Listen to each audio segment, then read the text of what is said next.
आप सभी का स्वागत है। मैं चंद्रभान पटेल, सहायक प्राध्यापक राजनीति विज्ञान, शासकीय वीर सुरेंद्र साय स्नातकोत्तर महाविद्यालय गरियाबंद छत्तीसगढ़।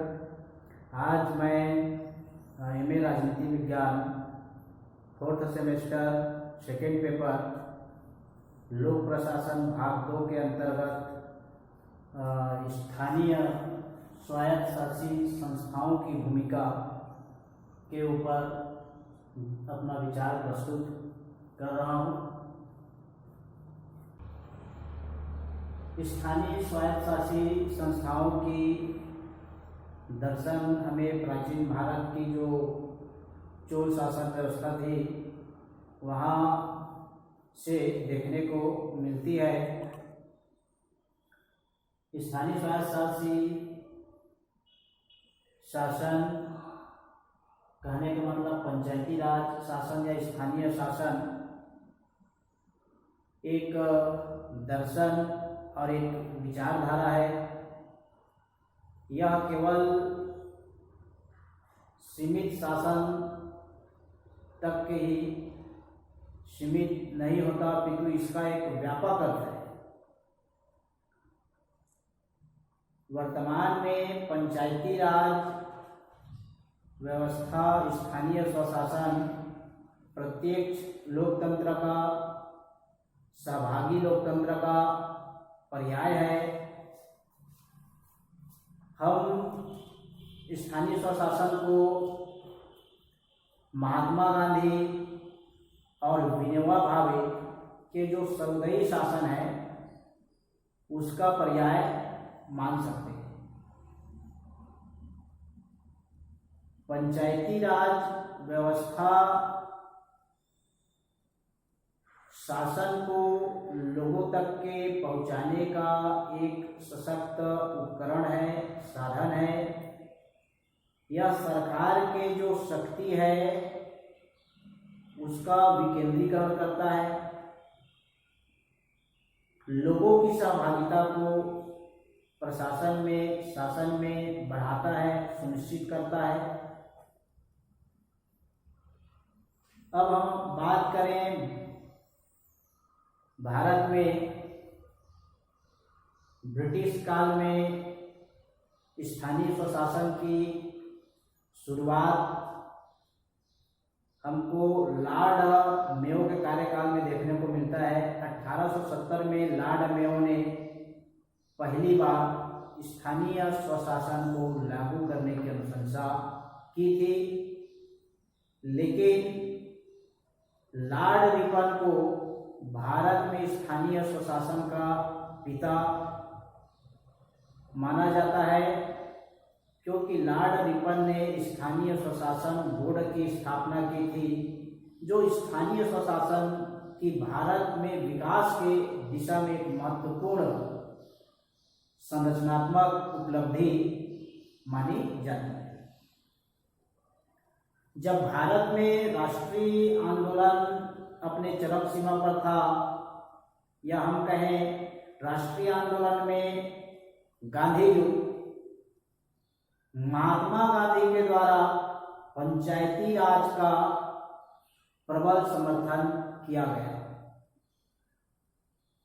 और गांधी जी के आदर्शों को ध्यान में रखते हुए गांधी जी की पंचायती राज के प्रति उनके सोच को ध्यान में रखते हुए पंचायती राज व्यवस्था को सुलभ बनाने के लिए जब भारतीय संविधान का निर्माण भारतीय संविधान सभा के द्वारा जब किया गया, तब गांधीवादी सिद्धांतों से प्रेरित लक्ष्मी नारायण के द्वारा पंचायती राज का समर्थन किया गया और इस आधार पर भारत के संविधान के चतुर्थ भाग राज्य के नीति निर्देशक जो तत्व हैं उसमें अनुच्छेद 40 में पंचायती राज की स्थापना को शामिल किया गया। इस प्रकार से स्वतंत्र भारत में जे.सी. कुमारप्पा ने गांधीवादी आदर्श से प्रभावित होकर के गांधीवादी अर्थव्यवस्था का समर्थन किया। स्वतंत्र भारत में पंचायती राज का विकास, इसके तहत भारत के लोगों के जीवन स्तर को ऊपर उठाने के लिए फोर्ड फाउंडेशन संयुक्त राज्य अमेरिका के मदद से भारत सरकार के द्वारा 1952 में सामुदायिक विकास कार्यक्रम लागू किया गया। राष्ट्रीय सामुदायिक विकास कार्यक्रम के तहत लोगों के कृषि कार्य को सरल बनाने के लिए, सुगम बनाने के लिए सस्ते बीज और बेहतर तकनीकें उपलब्ध कराया जाए, ऐसा प्रयास किया गया। हालांकि सामुदायिक विकास कार्यक्रम को जिस स्तर पर सफलता मिलना था, उस स्तर तक के पर्याप्त सफलता नहीं मिल पाया और इसकी असफलता के कारण को जानने के लिए साथ ही साथ सामुदायिक विकास कार्यक्रम के बेहतर क्रियान्वयन पर सुझाव देने के लिए भारत सरकार के द्वारा बलवंत राय मेहता समिति का गठन किया गया। 1957 में बलवंत राय मेहता समिति ने पंचायती राज को सशक्त बनाने के लिए बहुत सारे अनुशंसा सुझाव प्रस्तुत किया, जिसमें सबसे प्रमुख बात थी कि पंचायती राज की स्थापना त्रिस्तरीय होनी चाहिए। त्रिस्तरीय पंचायती राज की व्यवस्था का मतलब है ग्राम स्तर पर ग्राम पंचायत, खंड स्तर पर पंचायत समिति और जिला स्तर पर जिला परिषद की स्थापना की बात कही गई। इसमें जो ग्राम पंचायत है उसका चुनाव प्रत्यक्ष रूप से लोगों के द्वारा सीधा कराई जाने की बात कही गई, तो वहीं पर पंचायत समिति और जिला परिषद निकाय का जो चुनाव है उसको परोक्ष रूप से कराने की सलाह दी गई। साथ ही साथ इस बात पर जोर दिया गया कि पंचायती राज संस्थाओं को प्रभावी बनाने के लिए समस्त विकास और नियोजन से संबंधित जो कार्य है उनको इन्हें सौंपना चाहिए।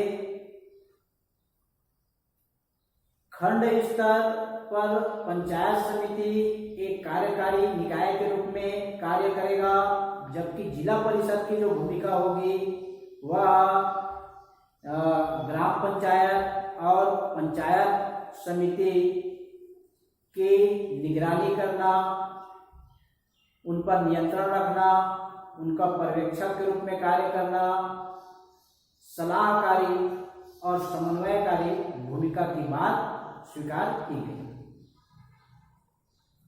इस प्रकार से बलवंत राय मेहता समिति ने पंचायती राज के बेहतर क्रियान्वयन के लिए शक्तियों के विकेंद्रीकरण पर जोर दिया।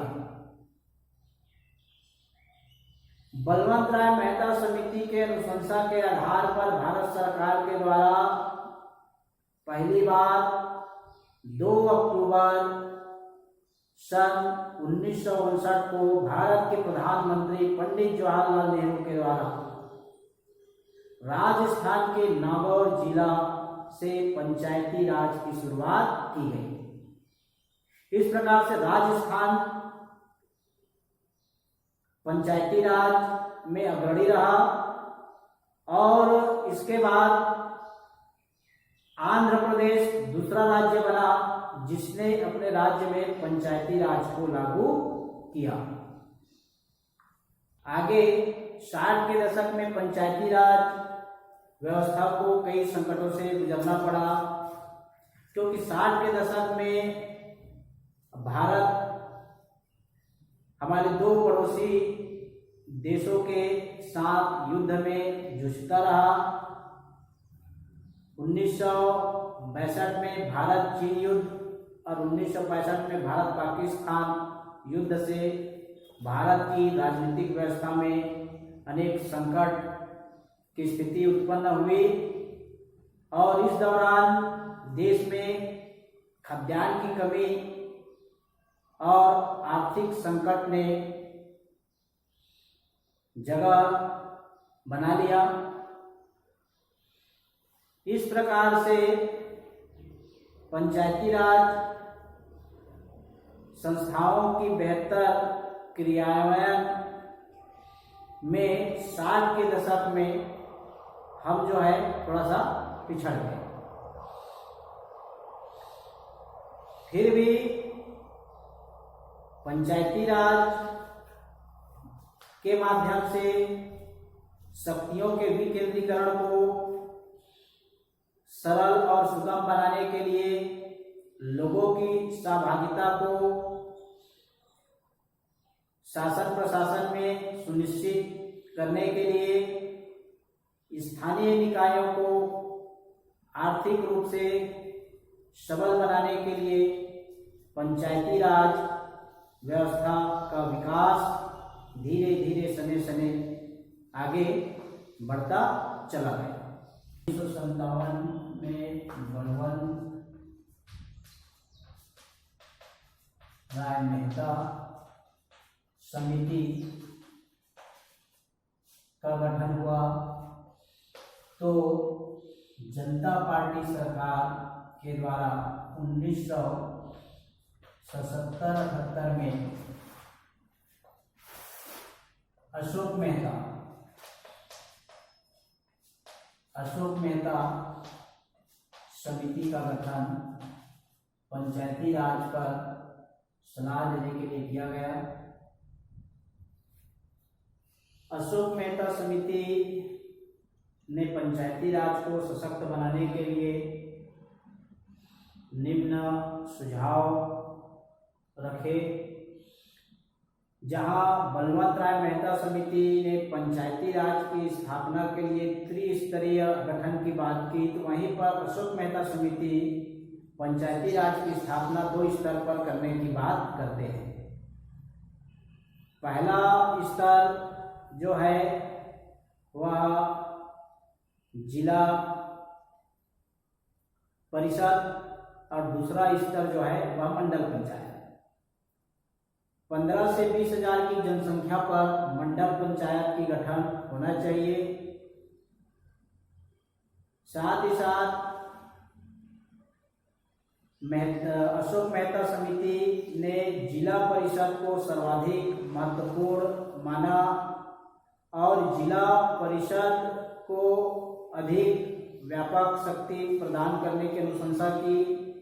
जिला परिषद जनपद स्तर पर विकास की योजनाओं को बनाने के लिए उत्तरदायी कार्यकारी निकाय के रूप में होनी चाहिए। साथ ही साथ पंचायती राज संस्थाओं को करारोपण की शक्ति देने का सुझाव और संसाधन एकत्रित करने की शक्ति प्रदान करने का भी सुझाव अशोक मेहता कमेटी के द्वारा दिया गया। राज्य सरकार को पंचायती राज संस्थाओं के कार्यों में, गतिविधियों में किसी भी प्रकार की हस्तक्षेप से मना किया गया। साथ ही साथ इस बात पर जोर दिया गया कि पंचायती राज संस्थाओं का चुनाव राज्य निर्वाचन आयोग के द्वारा किया जाना चाहिए। पंचायती राज संस्थाओं के विघटन की स्थिति में 6 माह के अंदर निश्चित ही अगला चुनाव हो जाना चाहिए। पंचायती राज को लेकर के राज्य की जो मंत्री परिषद है, मंत्रिमंडल है, उसमें एक मंत्री की नियुक्ति होनी चाहिए। पंचायती राज वित्त निगम की स्थापना पंचायती राज संस्थाओं को आर्थिक और वित्तीय रूप से सशक्त बनाने के लिए होनी चाहिए। और विकास पंचायत से अलग एक न्याय पंचायत की स्थापना होनी चाहिए, जिसका अध्यक्ष एक न्यायाधीश होगा। इस समिति के द्वारा जो सबसे महत्वपूर्ण अनुशंसा की गई वह था राजनीतिक दलों का इसके प्रत्येक स्तर पर सहभागिता की औपचारिक मंजूरी की अनुशंसा। इस प्रकार से अशोक मेहता समिति ने पंचायती राज को लेकर के काफी व्यापक पैमाने पर व्यापक दृष्टिकोण अपनाते हुए कई प्रकार की अनुशंसा की। आगे दांतेवाड़ा समिति की स्थापना। दांतेवाड़ा समिति ने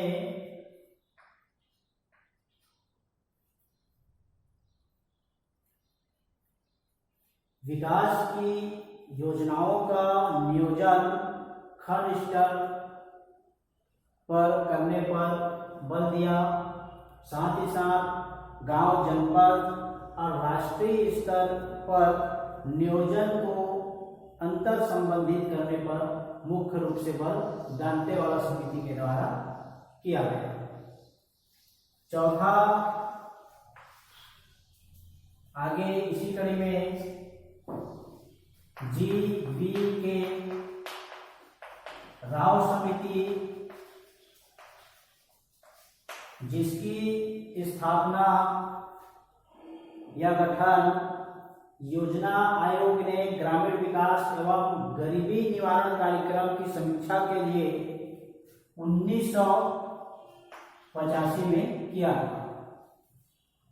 राव समिति की जो मुख्य अनुशंसा थी उसमें पंचायतों का गठन त्रिस्तरीय आधार पर हो, साथ ही साथ पंचायतों का चुनाव 5 वर्ष के अंतराल में हो, जिला परिषद को योजनाओं के निर्माण और क्रियान्वयन में केंद्रीय भूमिका हो, साथ ही साथ पंचायतों की पुनर्जीवन के लिए पंचायती राज का गठन आवश्यक है, ऐसा इस समिति के द्वारा माना गया। और राज्य वित्त आयोग के गठन पर विशेष बल जो है जीवी के राव समिति के द्वारा दिया। फिर आगे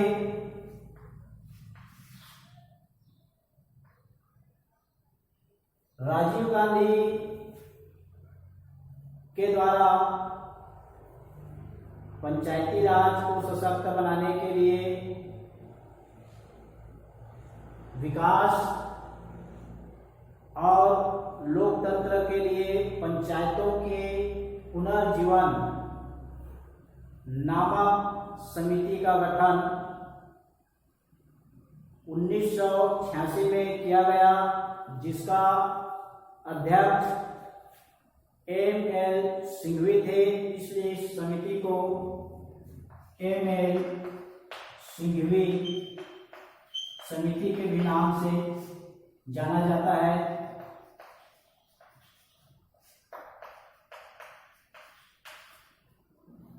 इस समिति की अनुशंसा की जो सबसे महत्वपूर्ण बात थी, पंचायती राज संस्थाओं को संवैधानिक दर्जा प्रदान किया जाए, पंचायतों का गठन त्रिस्तर पर हो, ग्राम स्तर पर ग्राम पंचायत, खंड स्तर पर जनपद पंचायत, जिला स्तर पर जिला परिषद या जिला पंचायत, साथ ही साथ पंचायती राज निकायों की नियमित 5 साल के अंतराल में चुनाव हो। इन निकायों की चुनाव राज्य निर्वाचन आयोग के द्वारा संपन्न कराई जाना चाहिए।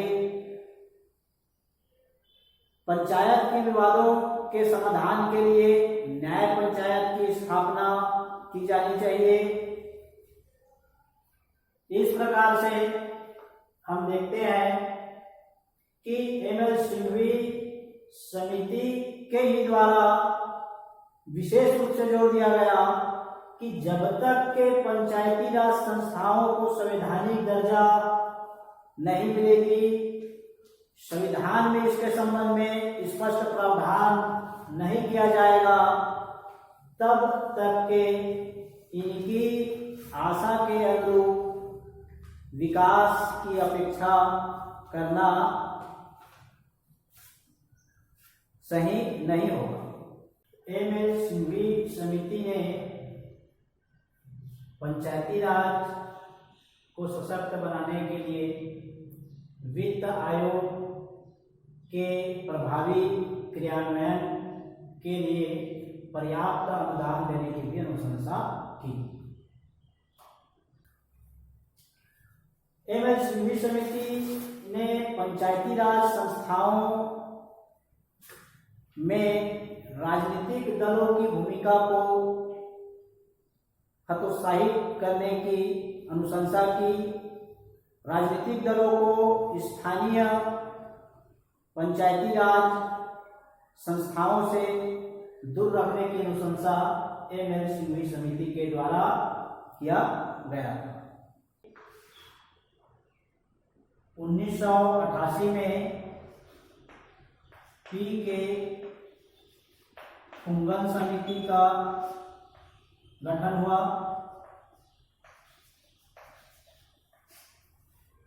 पी के फुंगन समिति भी पंचायती राज संस्थाओं को संवैधानिक आधार प्रदान करने के पक्ष में थे, लेकिन यहाँ पर ध्यान देने वाली बात यह है कि पी के फुंगन समिति ने पंचायती राज संस्थाओं को राज्य सरकार का विषय नहीं माना, बल्कि पंचायती राज संस्थाओं का सीधा संबंध संघ सरकार केंद्र सरकार से होना चाहिए, ऐसा माना।